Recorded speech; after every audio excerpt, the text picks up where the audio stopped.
Under the blazing Outback sun, a young stockman named Rory stops his ute by a lonely stretch of highway, and hears the faintest heartbeat coming from a fallen kangaroo's pouch. Inside lies a tiny Joey, barely alive, shivering in the red dust. In a land where the desert can be as harsh as it is beautiful, Rory must race against the scorching heat, prowling dingoes, and his own doubts to save her. This is the story of Jemma, a fragile life that will test the courage, compassion, and resilience of everyone who dares to give her a second chance. The first light over the Northern Territory was never gentle. It rose like a blade over the horizon, cutting through the lingering night and pouring a white-gold fire across the red dust. The air already carried the dry tang of spinifex and the distant resinous breath of eucalypts. Cicadas hummed in the low scrub. A few lorikeets streaked through the pale sky, calling shrilly as if to chase away the darkness. On mornings like this, the Outback felt both ancient and unyielding, yet full of quiet promise. A few kilometers off the Stewart Highway lay Warrinya Station, a modest cattle and wildlife property. The house sat on stumps, a weathered Queenslander shaded by two old eucalypts, whose silver-gray leaves trembled in the faint breeze. The wide veranda overlooked paddocks, where the grass had been thinned by a long, dry season. Beside the rainwater tank sprawled Banjo, the station's aging blue heeler. His muzzle had gone gray. One ear was ragged from a long-ago scrape with a feral pig, but his amber eyes still followed every movement of his people. Rory Callahan, 27, came out of the house as the sun broke the horizon. He was tall and lean, the sort of wiry strength that comes from years of work in rough country. His skin was tanned and freckled from endless days under the Outback sun. A faint stubble framed a square jaw, and the fine lines at the corners of his eyes hinted at both laughter and the habit of squinting into distance. There was a watchfulness in him, shaped by the loss of his father years earlier in a mustering accident, a grief that had left Rory quieter and more deliberate than most men his age. Yet his hands, scarred from wire and wood, were gentle whenever they handled an animal. That morning, he eased his battered Hilux ute down the station track to check the southern fences. Banjo stayed behind on his patch of shade, one ear twitching at the sound of the engine. The radio murmured static, and an old country ballad as Rory drove with the window down, letting the dawn breeze, already warm, brush his arm. The red dust lifted behind the ute, like a wake on water. The land rolled by in its vast stillness. Here and there, a clump of spinifex clung to the hard earth. The dry bed of a creek lay like a pale scar beneath ghost gums. Rory's thoughts wandered over chores waiting at home, fixing a sagging hinge on the kangaroo gate, checking the water level in the eastern troughs, and making sure there was enough formula for the little ringtail possum kit sleeping in a pouch in the laundry. The Hilux dipped across a shallow culvert, then climbed again. That was when he saw it. A shape slumped on the gravel shoulder 100 meters ahead. The way it lay told him before he stopped what it was. A kangaroo doe, large and graceful even in death, her fur dulled by dust, one ear torn. Likely struck by a vehicle in the dark hours before dawn. He slowed the ute and pulled over, the engine ticking in the rising heat. Rory stepped out, the crunch of boots on gravel loud in the morning hush. He stood a moment, looking down at the animal, and felt the familiar ache settle in his chest. Out here, the roads were long, the traffic fast, and the kangaroos paid the price. He murmured almost instinctively, "Sorry, love," as if an apology could bridge the gap between species and fate. A slight bulge in the doe's lower belly caught his eye. He crouched, moving gently, respect owed to the dead and the possible living. Carefully, he slid a hand to the pouch and eased it open. Warm air rose out, carrying the musky, faintly sweet scent of new life.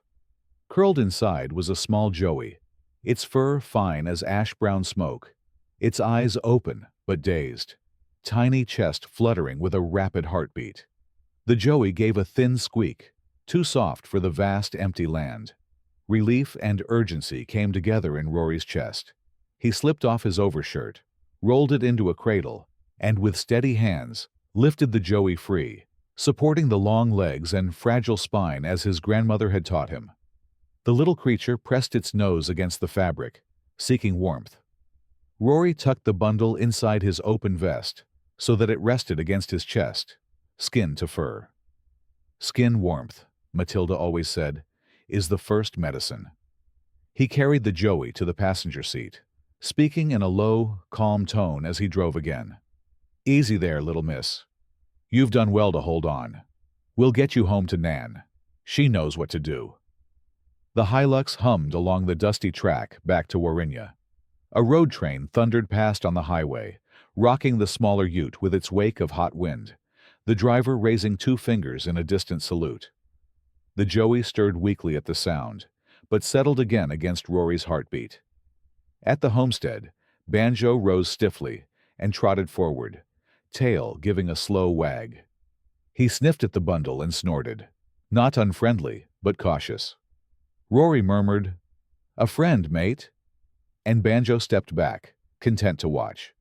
The veranda door creaked as Matilda Callahan came out, tall and whip-lean even at 72. Her short-cropped white hair framed a face bronzed and lined by decades under the Outback sun. Once a veterinary nurse in Catherine's rough early days, she had handled everything from scrub cattle to wallabies with the same steady competence. Strangers sometimes found her blunt. Animals and family knew her hands were sure, and her voice could be unexpectedly tender. Seeing the bundle in Rory's arms, Matilda's eyes softened, though her voice stayed brisk. "Another highway orphan?" she asked. "Still alive," Rory answered. "Needs warmth and a feed." Matilda nodded once, already turning toward the laundry. "Let's not waste the morning." Inside the small laundry, Rory set water to heat, while Matilda laid out a soft pouch and checked the bottle and teat. Her broad, weather-creased hands unwrapped the shirt cradle and cradled the joey as if it were no heavier than a thought. The joey blinked up at her with uncomprehending black eyes and shifted its nose as if sniffing for a mother who was no longer there. "Good coat, open eyes," Matilda murmured. "Breathing fast, but that's to be expected. We'll call her Jemma. Like a gem, she needs some shine put back in." Rory mixed the powdered marsupial milk with practiced care, testing a drop on his wrist for the right warmth. Matilda eased Jemma into the pouch, lined with a folded flannel, and held the bottle's teat to her tiny mouth. At first, the joey turned her head away. Matilda's voice dropped to the low, lilting murmur that had calmed countless wild orphans. "Come on now, little queen. It's safe." Slowly, Jemma latched on, sucking weakly but steadily, and Rory let out a breath he hadn't realized he was holding. He reached out a calloused hand to rest it lightly against her side, feeling the fragile pulse of her life steady beneath his palm. When the bottle was drained, Jemma tucked herself deeper into the pouch, nose hidden under her own elbow, already drifting toward sleep. Outside, the cicadas had begun their midday chorus, and the red earth of the paddock shone as if lit from within. Matilda straightened, her blue eyes briefly meeting Rory's. "Go on, lad. Bury her mum decent, and fetch the old sheepskin from the shed. We'll line this bed proper." Rory nodded, and stepped back out into the hard glare of the day. The heat pressed around him like a living thing, but his steps felt lighter. The morning had opened with loss, yet carried the fragile weight of hope, and in the red heart of the Outback, that was enough for a beginning. By midday, the homestead had settled into the kind of heat that made every sound seem further away, as if the air itself refused to carry effort. Jemma slept in her flannel-lined pouch on the Laminex table, the small rise and fall of her ribs tapping time against the steady thrum of cicadas. Matilda moved about the laundry with a practiced economy that turned care into choreography, checking the heat pad setting by touch, shaking the thermometer with a single stern snap, washing and hanging the tiny bottle like a talisman under the window. Up close, The old woman's face revealed a lifetime of sun, and worry, and work, but also something bright behind the eyes. A private light she saved for animals, and for Rory, who hovered in the doorway like a tall, uncertain shadow. He'd lined a shallow wooden crate with a worn sheepskin and a folded tea towel, then tucked the pouch inside so Jemma could burrow as deep as instinct required. Banjo lay just outside the threshold, chin on paws, pretending disinterest with all the focus of a guard. Rory checked the time and the formula again, though Matilda had already done both, then leaned his forearm against the doorframe and exhaled the morning out of his shoulders. They'd buried the dough among a stand of young ironbarks at the edge of the house paddock, a place where the ground was forgiving, and the wind always brought the scent of leaves. Rory had said a few simple words because the land taught you to be plain around loss. Now the day stretched before them like a long road.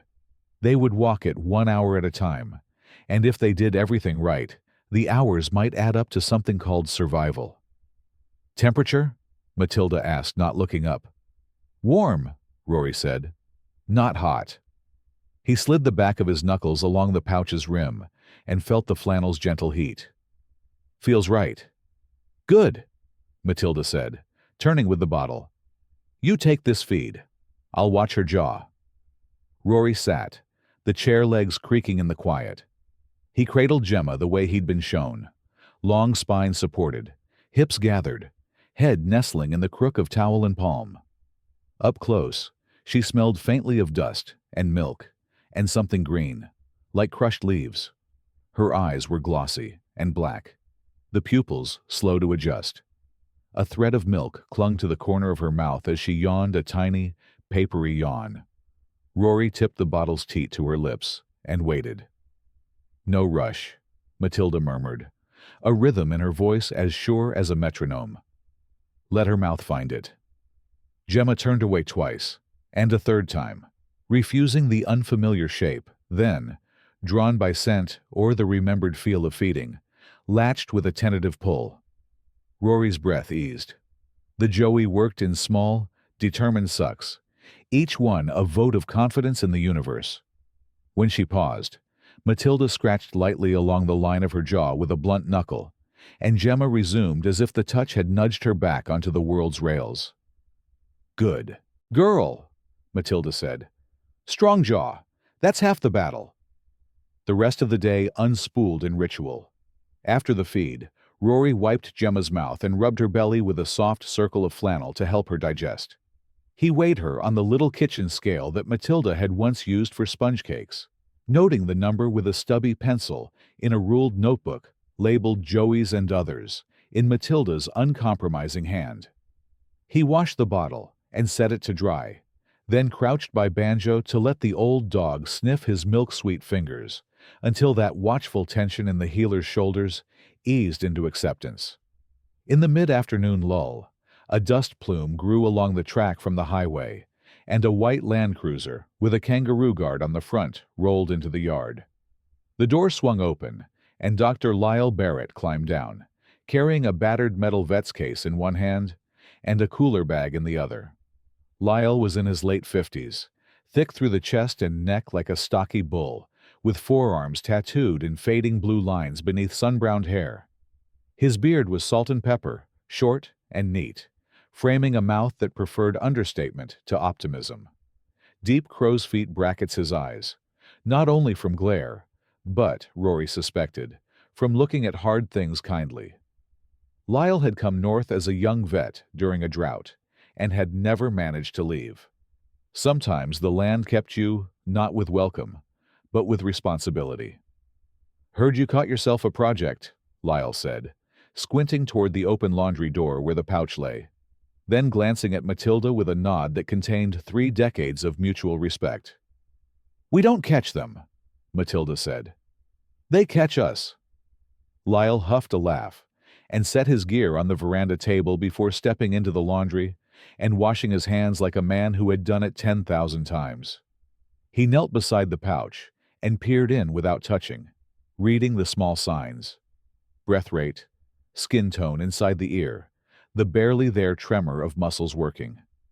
He warmed the back of his fingers under the hot water tap and pressed them gently to Gemma's belly, then to the inside of her forearm. "Good hydration for the circumstances," he said. "You're keeping her warm. That's vital. Any cough? Nasal discharge?" "Clear," Matilda said. "Feeding light, but steady." "Wait." Rory passed him the notebook. Lyle scanned the numbers and grunted approval. "All right. You'll want to stay on the stage 0.7 formula for a bit. Small frequent feeds. Keep the pouch clean and the air still. Limit handling to the essentials, even if she's irresistible," he added, shooting Rory a dry look that softened any sting. He unpacked the cooler bag, producing a tiny vial and syringes. "I brought a probiotic and some electrolytes, belt and braces. No antibiotics, unless we see a temperature spike or respiratory changes." He set the items down with a care that spoke of more saves than losses, and more losses than he wished to count. "I'll swing back tomorrow, or sooner if she backslides." They had tea at the kitchen table, the fan stirring a slow breeze above them. Lyle took his mug, black and strong, the way a man does who needs the world to be unadorned. He listened as Matilda sketched the morning in a few spare sentences, and Rory filled in the edges. He asked after the eastern boar, the scrub cattle that liked to test the southern fence, and the ringtail kit in the sock. He didn't ask about Rory's father, because out here, you learned when silence was a courtesy. When he stood to go, he put one heavy hand on Rory's shoulder. "You're doing it right," he said. "Just remember, sometimes they fight hardest and still don't make it. That's the country's rule, not yours." Rory nodded, because he had no words for the old fear stirring in him, the one that smelled of hospitals and dust and an empty place at the table. After Lyle left, the light leaned toward evening. Birds gathered in the paper barks by the tank and gossiped like neighbors across a fence. Matilda set a pot of stew on the back burner and wrote the feed schedule in her stern, looping handwriting, then pinned it to the corkboard with a stubby nail. "Every 3 hours tonight," she said. "You take the midnight and 3. I'll take the 6. "I can take all of them," Rory offered, from pride or penance he couldn't say. Matilda arched an eyebrow. "And who will mix the morning formula when you're staggering like a newborn calf?" "We share." That was the end of that. Night fell with its own kind of mercy, drawing a veil over the hard, bright edges of the day. Rory took the midnight feed by the kitchen clock, the old wall pendulum ticking like a second heartbeat. Jemma woke fretful, mouth searching and failing, and he had to settle her with a fingertip stroking the fine fur between her eyes, before she remembered. On his lap, the Joey was little more than heat and pulse, and the sound of careful effort. He thought of the road and the stillness of the doe, and felt the old promise he had made to the land. No life abandoned, if I can help it. Tighten into a knot he would not let slip. At 3, he woke to Banjo's cold nose, nudging his palm, and the quiet whine the dog saved for things that mattered. He fed again, then stepped out onto the veranda to cool his eyes on the stars. The sky in the territory was a cathedral without walls. The Milky Way ran so thick he could have believed it would drip if it warmed. The air smelled of warm timber and iron and the clean metallic ghost of rain that wouldn't come. He leaned one shoulder on a post and let the sweat dry. Behind him the house creaked and settled. A living thing. Inside, Matilda slept briefly between alarms, her hands open on the doona as if still cupping a weight. When the east went from black to smoked pearl, Rory brewed strong tea and set the bottle to warm for the 6. Matilda came in, with her hair sticking up like a cockatoo crest and a humor in her mouth that didn't reach her eyes. They worked without speaking. Jemma took the bottle, and then, in a small act of defiance against doom, relaxed into a long, deep sleep, with her nose tucked into the pouch's curve. Rory felt the tension leave his shoulders one vertebra at a time. He set the bottle aside, smoothed the pouch's edge, and let his palm rest a moment over the tiny rise and fall. The first light of day reached across the kitchen tiles like a benediction. "One night down," Matilda said, rubbing the spot between her eyebrows where worry liked to perch. "Plenty more to earn." Rory poured tea into 2 chipped mugs, passed one to her, and watched steam blur the rim. Beyond the open door, the paddocks glowed red gold, and somewhere in the distance, a kookaburra announced the sun's return with unembarrassed laughter. In this country, beginnings were often made of nothing more than breath, milk, and stubbornness. For now, that was enough. The second day taught Rory the arithmetic of survival.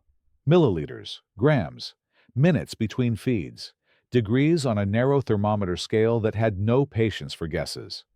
He learned again how the body remembers kindness, how his hands could locate the balance point of a tiny spine without looking, how his breath steadied when the joeys did, how the sound of milk rising in a bottle became, oddly, a kind of prayer. The morning cooled for an hour after sunrise, then gathered heat as if to prove a point. Matilda opened the house to the faintest breeze and closed it again before noon, building a pocket of bearable air around the laundry and kitchen where Jemma's life was staged. Banjo patrolled the veranda, stopping by the doorway every circuit to sniff the pouch. His devotion did not extend to foolishness, and he kept his paws outside the threshold unless invited. After the 6 a.m. feed, Lyle returned in a cloud of white dust, bringing a digital scale and a packet of sterile gauze. He checked Jemma with the same attentive economy, listening without a stethoscope, because his hands and eyes had learned to hear. "Weight's nudging up," he said, tilting the scale to show Rory the small victory. "Keep the feed small and frequent. Watch for bloating. Stop. Massage. Let her settle if you see it." He showed Rory a gentle clockwise motion along Jemma's belly, pressure measured in whispers. Then, looking past the doorway at the pale horizon, he added, "There's chatter of a respiratory bug moving through some mobs west of here. Not proven. Don't panic. Just be clean and stubborn." Clean and stubborn became the day's creed. Matilda boiled water and scalded bottles, pegged tea towels in the sun until they smelled like fresh linen and sky. Rory kept notes like a surveyor: time, volume, temperature, response. Then found room in the margins for small, irrational things. The way Jemma tucked her nose when she slept, the moment her ears twitched to a kookaburra, the soft chirr sound she made twice during the 9 o'clock feed, as if trying out a voice. Between feeds, life on the station threaded itself through the quiet crisis. A delivery driver with sunburned calves and a mustache like a broom brought 2 sacks of chaff and a carton of dog biscuits, waving from the tray as if distance needed punctuation. Neighboring grazier, Sue Ellen Pike, a compact woman in a broad-brim felt hat with forearms as brown as river timber, swung by to drop off spare syringes and ask after the little mite, her blue eyes bright with concern. She left a container of still warm Anzac biscuits that tasted of golden syrup and war stories you weren't old enough to have heard firsthand, then clattered away in a storm of goodwill and dust. In the heat of the afternoon, when even the flies moved as if they were pushing barrows, Rory lay on the cool kitchen tiles for 10 minutes, arm flung over his eyes, and tried not to dream of telephones ringing in, hospitals. He woke with a jolt to the creak of the screen door and the sound of Matilda humming a song he half remembered from childhood. She was standing at the sink, plaiting thin strips of soft cloth into a new pouch strap, her hands doing 3 things at once as usual. He watched her for a moment with the kind of gratefulness that felt too big for words, and then got up because the 3 o'clock feed would not wait for sentiment. Toward evening, the light softened, turning the red dust to velvet, the trees to cutouts against a sky that remembered gentleness. Matilda sat with Jemma on the veranda, while Rory fixed the sticking hinge on the kangaroo gate, the thin grind of the file, a domestic counterpoint to the world's harder noises. Jemma lifted her head once at the far-off rumble of a road train, and then tucked herself deeper with the ancient wisdom of the newly born. When survival requires smallness, be small. After dark, the long, small hours began. Midnight passed with the house moving on quiet hinges and the bottle warming under the lamp. At 2 a.m., the heat abated just enough that a draft crept along the floorboards to cool Rory's bare ankles. At 3, Jemma refused the teat, turned her head away stubbornly, and gave a thin, irritated squeak that cut straight through Rory's careful calm. He set the bottle down and breathed the way he'd been taught for panic, counting in, counting out, then tried the jaw stroke Lyle had shown him. Nothing. He wet the teat in formula again, touched it to her lip, waited. Still nothing. Matilda appeared, hair like a startled cockatoo, and sat without comment, palms extended toward warmth she could not see. "She's telling you something," she said. "Patience, boy." Rory tried again, holding the teat still, so the decision was Gemma's. After long minutes that felt like walking a fence line in a dust storm, the little mouth opened and the small jaw worked, and the world's colors came back. When the feed was done, Matilda did the belly circle, and a bubble of air left Jemma with a sound so tiny the knight had to lean down to hear it. "Fine," Matilda said, and stood, joints cracking. "You'll do." Dawn found them both at the kitchen table drinking tea strong enough to hold a spoon upright. Matilda's eyes had the glazed shine of a woman who had driven ambulances in another life. Rory's had the distant glitter of a man measuring risk against responsibility and deciding again to pay. Lyle's Land Cruiser rolled in early, tires crunching, and he stepped onto the veranda with a folded bulletin sheet in hand. "Rangers say a pack of dingoes been working the creek flats south of you," he reported, handing over the notice. "Keep your fences tight. They're after cats and young roos, anything small. Might push strays toward your paddocks." He glanced toward the laundry. "Keep the dog honest." Banjo thumped his tail once, as if to say he had never been anything else. After the morning check, weight up a whisper, lungs clear, hydration good. Lyle stood in the doorway looking at the glittering plane and said something he rarely said. "You're ahead." He didn't smile exactly, but the corners of his eyes loosened. "That won't last forever. Enjoy it." Rory took the words like water, the way a man does who has been thirsty for longer than he admits. He looked at Jemma, sleeping with her nose tucked perfect, at Matilda, writing figures in the ledger with an unyielding pencil, at Banjo snoring, at the red dust sleepwalking toward noon. The arithmetic of survival still ruled them, but for the first time it felt like a sum you could carry forward. By the 4th day, the station felt like a small ark, floating on a sea of heat and distance. Every gate click, every hinge whine, every bark from Banjo placed them on a map drawn in sound as much as in red earth. Gemma's weight continued its whispering climb, but fragility clung to her like shadow. She slept deeply, fed steadily, and startled at sudden drafts, as if the world might snatch her back. After breakfast, Rory walked the southern fence with a toolbox and a string of star pickets, tightening runs that had relaxed under the sun's daily siege. He worked with his shirt off, hat brim low, sweat salt white on his shoulders by mid-morning. Tracks along the creek flat told their own blunt story. Dingo pads in parallel, a fox's neat prints, a scurry of quail. Where the fence dipped toward the culvert, he found the telltale shine of fur on wire. He fixed the dip and hung a scrap of white cloth to flutter in the breeze, a simple deterrent that sometimes made predators think twice. At the house, Matilda took a call from Ranger Talia Ngura of the Regional Land Council. Talia arrived in the afternoon, dust sweeping off her Prado in slow sheets. She stepped down and introduced herself with a quick, open smile and a handshake that spoke of many kilometers and many meetings in heat like this. Talia was in her early 30s, medium height, and strong through the shoulders, with dark hair braided neat under a faded baseball cap. Dark eyes lively and direct, in a face the sun had browned and the wind had sanded smooth. She wore light field gear, khaki shirt, charcoal trousers, steel-toed boots scuffed from honest use, and a carved wooden pendant at her throat, burnished by years of being thumbed when thoughts needed settling. Her voice carried the musical cadence of family and country, and when she looked at the paddocks, it was with the patient attention of someone who had read this land since she was small. "We've got reports," she said, after Matilda poured cold water into glasses beaded with condensation, "of a canine push down the creek. Mostly dingoes.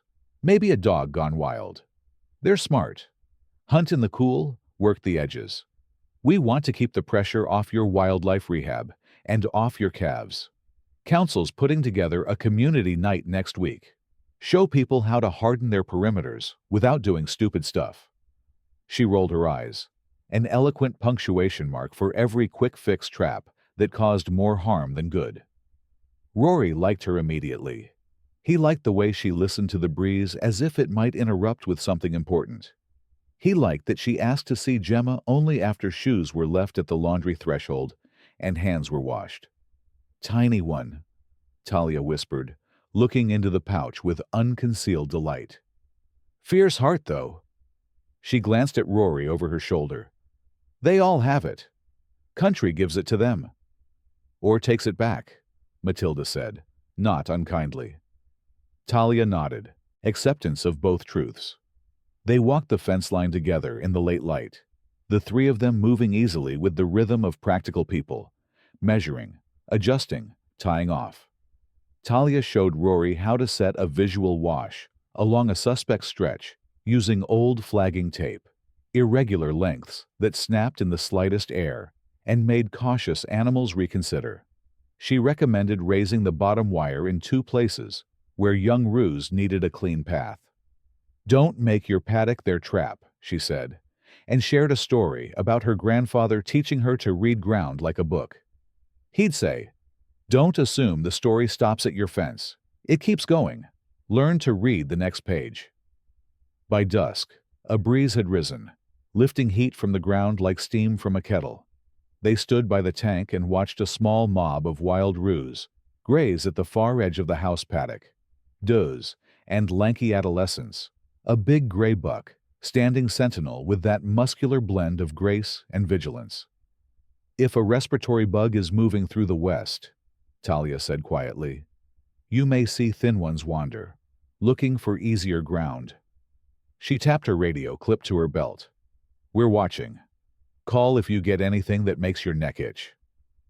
Back inside, Matilda fed Jemma, while Rory and Talia shared tea and a plate of Anzacs at the veranda table. Talia asked about Rory's father without prying, a delicate ease that placed the man among the living in the way good people do. Rory found himself telling her, briefly, about the muster gone wrong and the long quiet that followed. She told him about a cousin lost to a flash flood when she was 12, how the river still made her shoulders tighten in the first rains, and the relief that came later when she learned to read its moods like kin. "Country teaches," she said, shrugging, sometimes with a slap. Before she left, Talia scribbled her sat phone number on the back of a dog biscuit box. "Nights when dogs think they own the place," she said. "They don't. Not if we make it cost them." After full dark, the dogs did come close.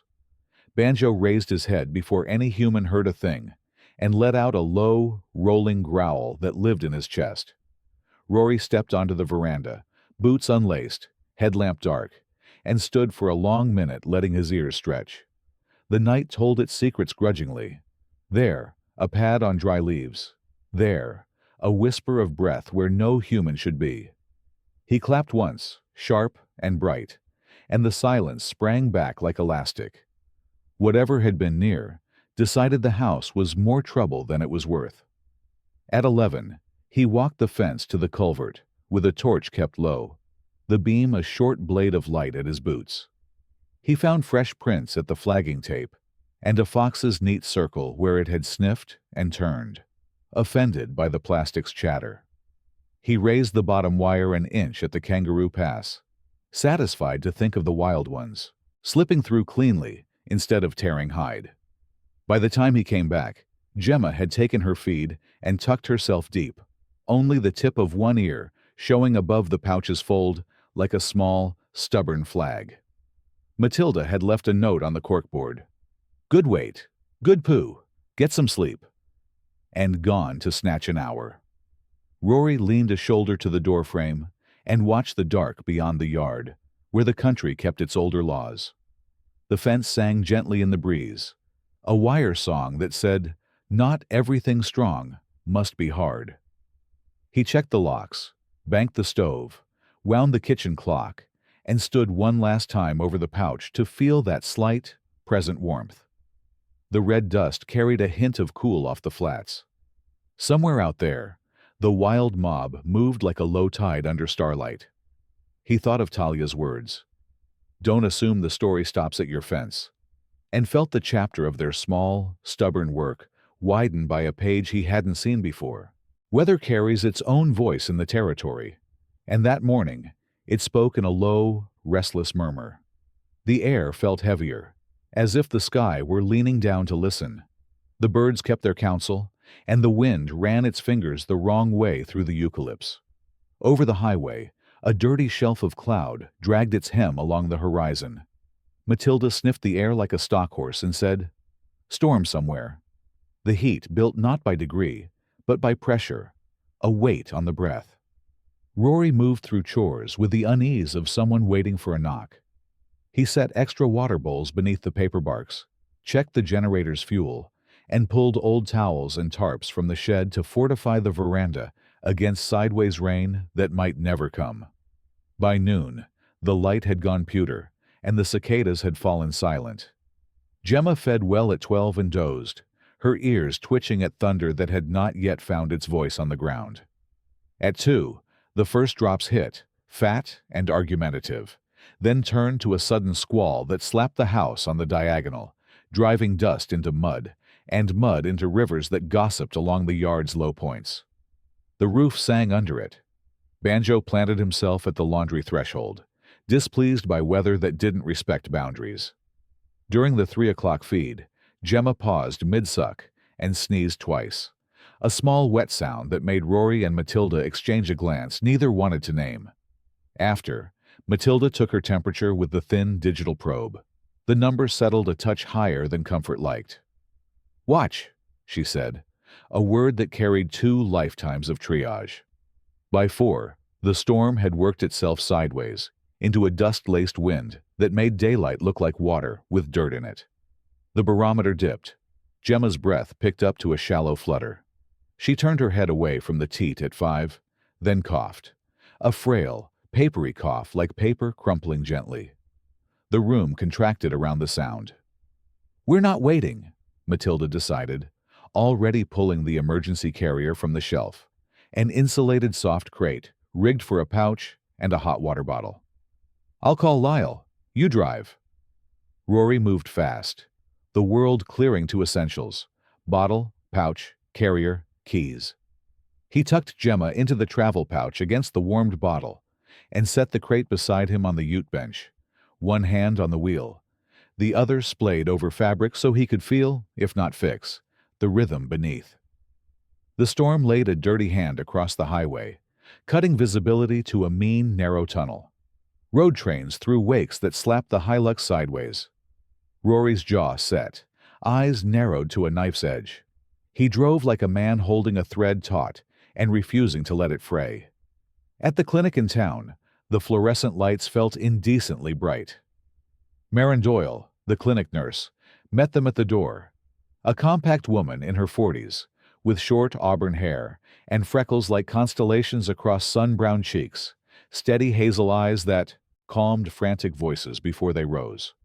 She ushered them in with brisk kindness, hands already moving to warm a second heat pack in the microwave, motioning Rory toward an exam room where Lyle waited in scrubs he wore like armor he hadn't asked for. Lyle's face told the truth. Alert, not alarmed. "Let's see our girl," he said, and took Jemma with that surprising gentleness large men sometimes carry. He listened with a pediatric stethoscope the color of Easter eggs, counted beats and breaths, peered into eyes and ears, felt the tiny ribs expand against his fingers. "Upper airway," he said. "Likely irritation from the storm." Temps up, but not in the danger bracket. We'll humidify, support, watch. If we need to, I've got a low-dose antibiotic, but I'd rather not if we can help it." He nodded to Marin, who had already set up a plastic tub, tented with a warm, damp towel, to make a tiny, improvised humidicrib. Jemma lay in her pouch under the gentle canopy, breathing air that felt like rain remembered. Her chest worked fast, but not frantic. After a while, the rhythm found a more forgiving groove. Rory sat on a stool with his forearms on his knees, hands clasped hard enough to turn the knuckles white. The storm rattled at the clinic windows like a drunk asking for a fight. Marin, who had seen hard nights and the people who brought them, set a thermos of tea by his elbow and said, "Sip," in a voice that allowed no argument.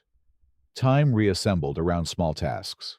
Marin checked temps on the hour, with the clean efficiency of a person who believes in ordinary miracles. Lyle adjusted the setup. Matilda phoned Talia to let her know they were in town in case the fence needed an evening patrol. Around 7, the door opened, and a young man stepped in, shaking rain from a battered akubra, with the apologetic care of someone new to the room. Aidan Kerr introduced himself in a low, steady voice. 24, lanky and long-armed. Blonde hair tied back in a rough knot. A few days' stubble softening fine-boned features. Blue-gray eyes that belonged to a person who watched weather for other people's sake. He wore an old oilskin coat that had seen better storms and a faded SES, State Emergency Service shirt beneath it. Lyle nodded to him with the familiarity of shared emergencies. "Aidan volunteers with us," he said. "Good head in rough hours." Aidan's mouth tightened in what passed for a smile. "G'day," he said to Rory, then glanced at the tiny humidicrib. His voice gentled. "She's a fighter." Rory, who didn't have room for new people in this moment, but recognized a steady presence when he saw one, nodded. "Thanks for coming." Aidan shrugged off the coat and moved to practicalities with a quiet grace. Fetching boiled water, timing the damp towel's cooling curve, standing sentinel at the window when the wind tried new tricks. He had the careful hands of a man who had packed trauma kits in the orange, light of someone else's worst day, and he moved as if sudden noise belonged to the weather, not to him. During a lull, he said, not as confession, but as context. "Lost our house in the black summer fires down south. Mum made it. Dad too. The dog didn't. Came up here to work and didn't find a reason to leave." He glanced away as if embarrassed by the sentiment. "Storms talk to me. I listen." The hours smoothed into a new kind of watch. Gemma's temperature eased a fraction toward normal. The cough did not deepen. Her breaths lengthened by millimeters that felt like miles. At 9, she took a small feed, then slept with the boneless surrender of the very young when battle pauses. Lyle leaned against the counter and closed his eyes for 30 seconds, letting competence carry the room in his stead. Marin made sandwiches no one tasted, but everyone needed. Matilda, who had sat through nights much worse than this, dozed in a chair with her hands open, as if demonstrating trust to the air. Near midnight, the storm ran out of arguments. Rain softened to a steady, repentant patter. The clinic's harsh lighting warmed by some trick of fatigue and relief into something nearly kind. Lyle checked Jemma once more and found the numbers where he could accept them. "We'll keep her overnight," he said. "You go home. Sleep in your own beds. You can't pour from an empty billy." Rory's mouth opened on protest and closed on wisdom. He stood, felt the stiffness of hours and worry, and reached into the tub to lay one fingertip against the curve of Gemma's ear. It twitched under his touch, small and decisive. "Stick around," he told her, not quite in a whisper. "There's more fence to walk." Outside, the town smelled of wet dust and eucalyptus. Aidan pulled on his coat and walked them to the ute, umbrella forgotten in the corner because the rain had turned companionable. "I'll keep an eye," he said. "I'm on anyhow." He tilted his head toward the dark where the highway breathed. Bad night for driving, good night for staying. Back at Warrinya, The house welcomed them with timber sighs and the familiar creak of the kitchen clock. Banjo wuffed once, accepted a rub between his ears, and resumed guarding the gap between sleep and wakefulness. Rory sank onto the edge of his bed and unlaced his boots with hands that trembled for the first time all day. He closed his eyes and saw the rise and fall of a tiny chest under a towel tent, the way numbers gather and decide to be merciful. Outside, the fence lines sang a softer song in the rain. Tomorrow would ask for everything again, but tonight had given back a portion. And in this country, you learn to count that as grace. Morning arrived scrubbed clean by the night's rain. The paddocks rinsed to a deeper red, as if the earth had shed a skin. The paper barks held drops that winked like coins, and the air tasted cooler, rinsed of dust and argument. Rory and Matilda drove into town with a thermos, and a silence that felt like a held breath. The Hilux's windscreen showed a sky the soft blue of washed denim, and the highway no longer yawned like a threat. At the clinic, fluorescent lights seemed friendlier than they had at midnight. Marin Doyle, freckled and brisk, waved them through with the authority of a woman who had shepherded many small chances through long hours.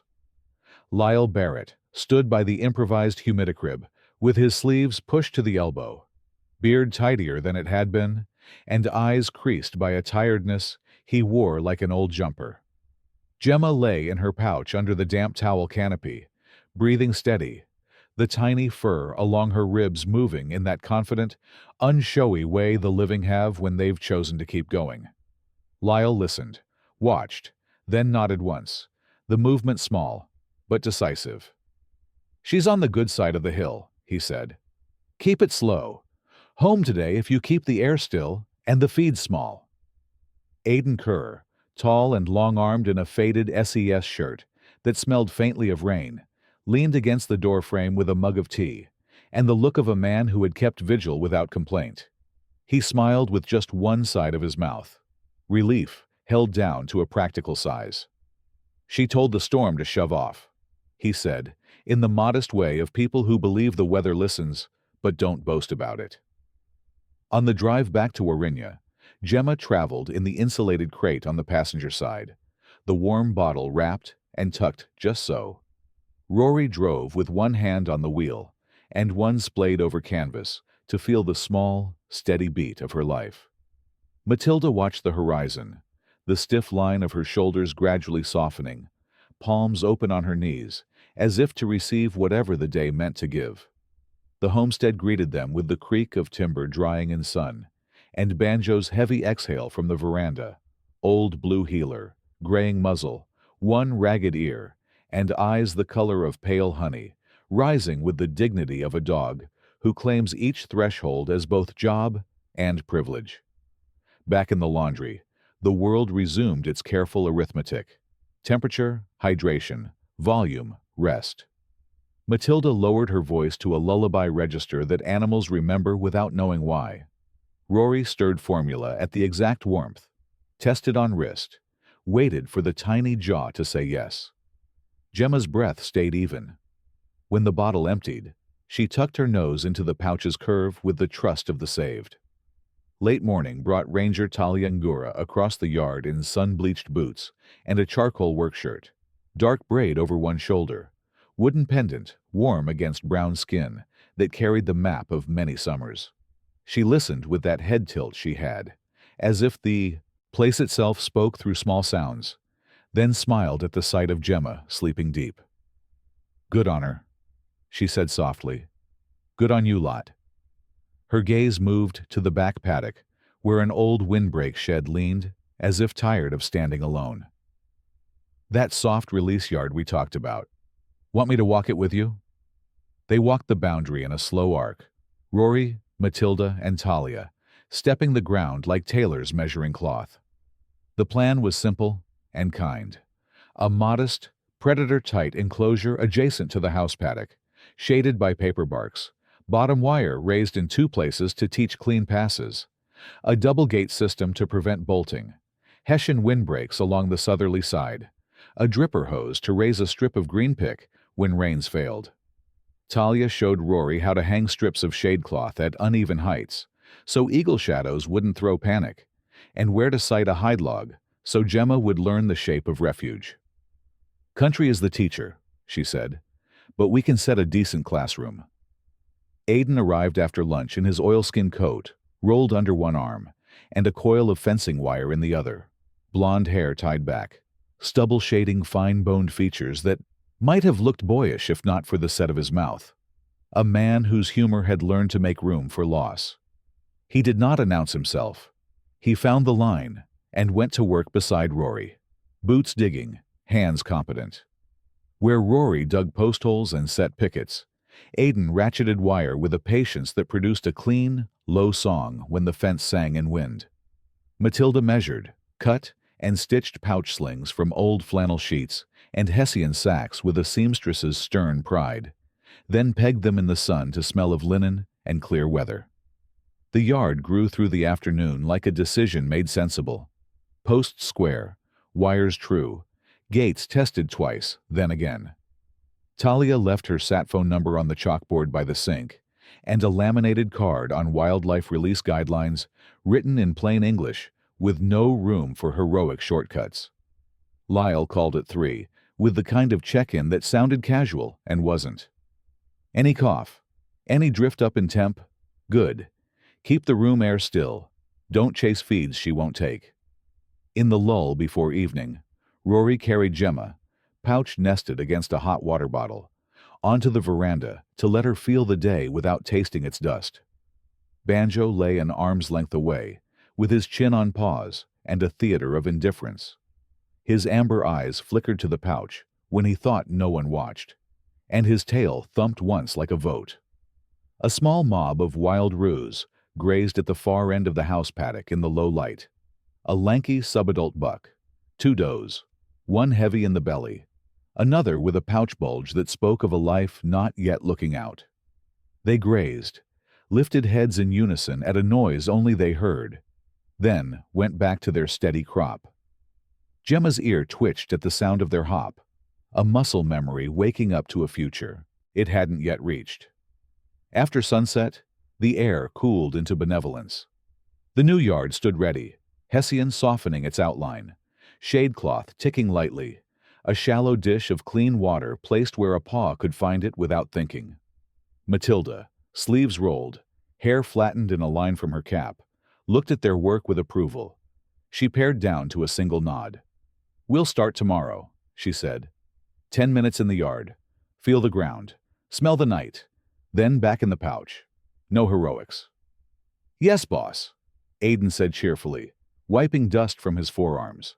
The blue SES shirt salt-marked where sweat had dried. He had the resting competence of a man who had walked into smoke when others walked out, and he gave the new yard the same measuring glance he'd give a storm front. Mapping risk, naming exits. They ate on the veranda, stew thick with carrots and old stories, bread that tasted of Matilda's blunt kindness, while the stars brightened until the Milky Way looked close enough to touch if you were tall enough or tried hard enough. Talia texted a photo from further down the creek line. Dingo prints, overlaid by root tracks. A palimpsest that read like a negotiation. "They're working the flats," she wrote. "Fence held where you lifted the bottom wire. Good pass. Keep Banjo honest."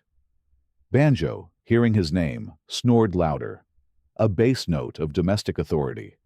Near 10, as if obeying a tide chart only she could read, Jemma stirred in the pouch and gave the small, papery chirr that meant feed.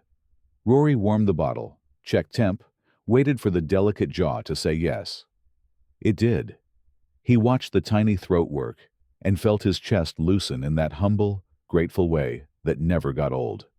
When she was done, he tucked her deeper, brushed a fingertip along the fine fur between her eyes, and felt the day settle into a pattern he could believe in. The next morning, with sun still gentle and shadows long and kind, they carried the pouch to the new yard.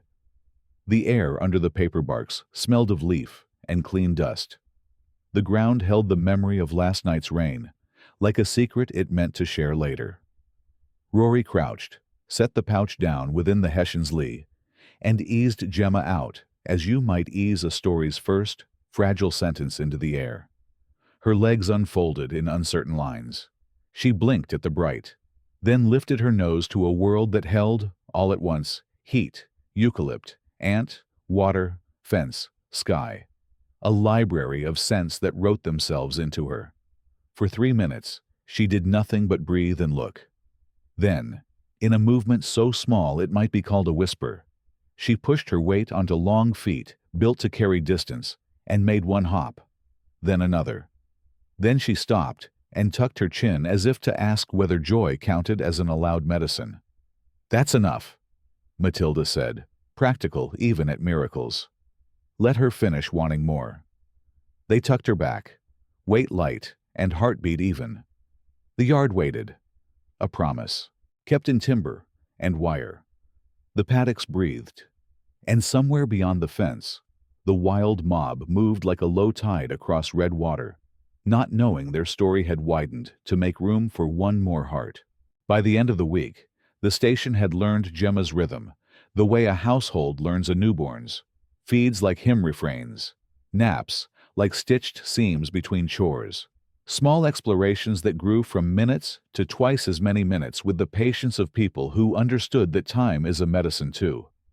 The soft-release yard took on its own weather. Cooler in the Hessian shade, rustling where the shadecloth breathed, fragrant where the dripper line coaxed a line of green from stubborn soil. Birds approved. A willy wagtail set up on the fence post like a school prefect and scolded ants. Lorikeets strafed the paper barks and demanded the world try harder.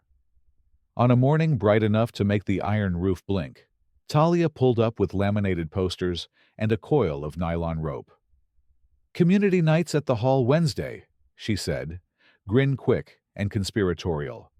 "We're doing a predator-smart, wildlife-safe thing. You two are the local heroes who don't want to be on the flyer. Too bad." Matilda snorted, but didn't quite deny the charge. Rory lifted both hands in surrender. Aidan, who had apparently relocated to Warrinya by osmosis, carried the rope to the veranda and tied a series of tidy loops while pretending not to listen. He lived now in the workers' cottage by the machinery shed, a square box of a place with mismatched chairs and a calendar permanently on September because it had a photo of a Kelpie he refused to retire. He moved through their days like rain through country, quiet, necessary, changing things without show. The hall in town smelled of lemon oil and cricket trophies. That Wednesday night, the community gathered in sun-faded work shirts and dresses, bought 2 droughts ago, but still good, hats grudgingly removed at the door, boots leaving red dust signatures along the skirting. Talia stood in front with her posters and her clear, kindly voice, speaking of perimeters that work and traps that do more harm than good, of bottom wires lifted for safe passes, and of dogs that needed jobs so they wouldn't find bad ones. She showed photos of tracks like sentences, and made the room laugh with stories that proved respect could be joyful. Lyle spoke 3 minutes. He considered it a sermon, about respiratory bugs, heat stress, and when to call before a small problem turned into an all-nighter and a humidicrib made of towels. Marin held up a kit and said, "Keep your tea towels clean and your tempers cleaner." And people nodded, like she'd quoted scripture. When Talia called on Rory, he did what Outback men do when asked to speak feelings in public. He talked about fence hinges and shadecloth, about watching the bottom wire like you watch a billy on the boil, about Jemma hopping 3 hops and then choosing to rest. He didn't mention the way those hops had loosened a knot he'd carried since his father's ute rolled. He didn't have to. People heard it anyway between the practicalities.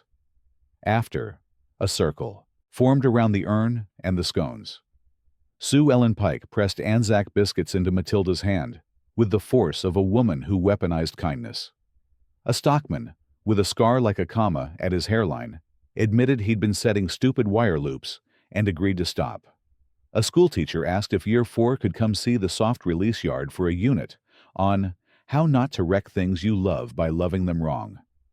Talia wrote names and numbers with the efficiency of a general mustering a battalion of good intentions. Back at Warrinya, everything felt both lighter and more anchored, as if the story had widened from a household's vow to a town's. Gemma took longer pats in the yard, her balance improving so the long feet found the ground without argument. She learned the sound of hawk shadow and the comfort of a hide log, the sweet draft of dripper green pick, and the way dusk lifts scents from soil like secrets. Banjo achieved détente. He dozed 3 strides away, waking to escort her back to the pouch, as if the job had been advertised and he'd applied in his sleep. One afternoon, the wild mob drifted close, drawn by the green strip. The big gray buck stood sentinel, forearms folded in that boxing elegance, ears like radar dishes tracking changes humans never hear. A doe with a full pouch grazed with the casual caution of mothers who carry 2 lives. Gemma lifted her head to them, nose working, body tilted toward a knowledge older than her name. Talia, visiting with a clipboard and a grin that said the hall meeting still pleased her, stood just inside the Hessian and breathed as if not breathing could ripple the air wrong. "They'll write her into their map," she murmured. "Not yet, but soon." That evening, Aidan dragged a broken section of windmill to the yard and fashioned a balance beam of sorts. Not to teach tricks, but to give Gemma a problem her body could solve. "Muscle is memory," he said, one foot on the steel, the other braced. "Brains trust bodies that learn." He looked at Rory, blue-gray eyes candor soft. "It helps people too." They had not talked much about the black summer fire that took his house and dog, about the nights when smoke turned day to a wrongness you felt in your teeth. They didn't need to. The beam stood. Gemma tested it, stepped on, stepped off, made the decision to try again in that unhurried confidence animals carry when a place is right. A week later, the air changed. The first proper cool after months of weather that had pressed down like a hand. The paper barks glittered under dawn, as if someone had dusted them with tin shavings.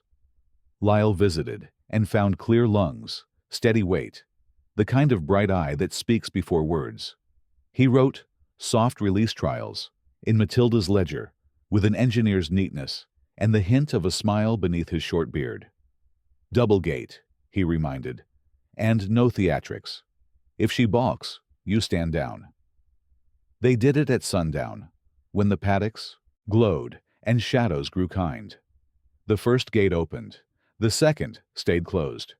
Gemma hopped the enclosure, paused, looked back, nose working, ears notched toward the dinner gossip of lorikeets. She tested a circle, longer than yesterday's, smaller than tomorrow's, the arc of a life unclenching. The wild mob stood at the far fence like a punctuation mark. Matilda said nothing. She was a woman who held applause until it had earned interest. Rory stood with his hands loose at his sides, the posture of a man agreeing to let go without promising not to grieve, if the world insisted. Aidan watched the sky as if the weather might file a last-minute objection. Banjo lay belly down, head high, radiating an authority bred from years of knowing when to bark and when to bless. Jemma made a decision that no one wrote for her. She went to the second gate, touched it lightly with her nose, and returned to the pouch. Another day, another circle, another page turned without tearing the spine. That night, the station swelled with visitors. The Year 4 class in high-vis school hats and broad grins, led by Ms. Carla Nguyen, a petite woman in her early 30s, with straight black hair in a practical ponytail, lightly tanned skin, square-framed glasses, and a voice that could hush 30 excited children without sounding cross. She had the organized warmth of a person who put permission slips exactly where they belonged and kept secrets children confided with fierce discretion. The kids stood behind the Hessian, eyes round, hands pressed to their chests, as if to keep noise in.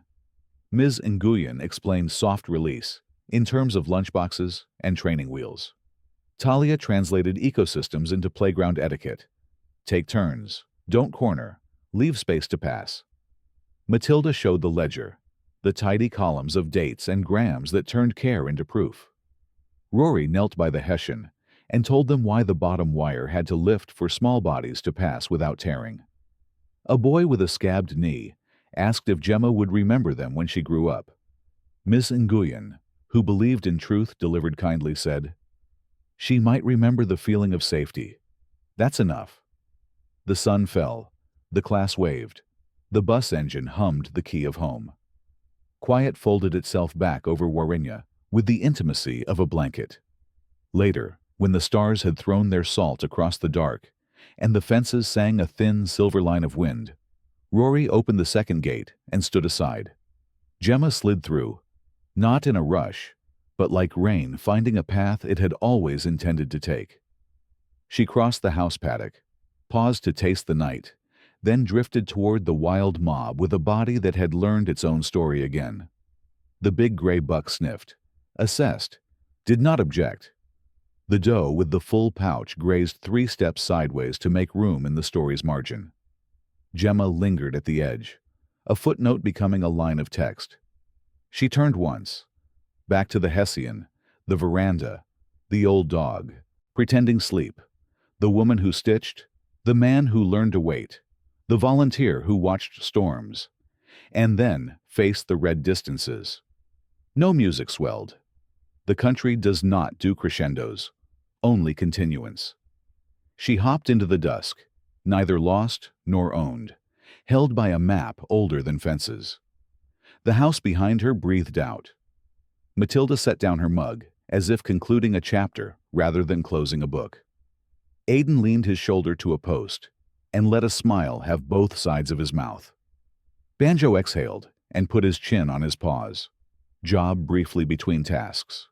Rory's eyes shone in the starlight, not with relief exactly, but with the ordinary grace of a man who had kept a promise.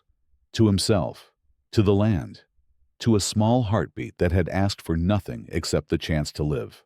In the vast red heart of Australia, even the smallest kindness can feel like a miracle. A joey rescued from the roadside grows strong and leaps free. Neighbors share their time and hands. And on a quiet evening, someone whispers a prayer that drifts across the paddocks, like cool wind after summer rain. For many Australians, faith is not always spoken, but often lived, in the way we care for each other, in the way we protect the land and its creatures. We believe that such moments of grace are a gentle sign of God's presence, watching over both people and wildlife. As we look after each other and the country we share, may God's blessing rest on every home, every farm gate, and every living thing that needs our care. Share this video with a mate or neighbor. Kindness grows when it's passed on. Leave a comment about a small miracle you've witnessed in your own life. Subscribe to our channel to hear more stories of hope and courage born in the Outback.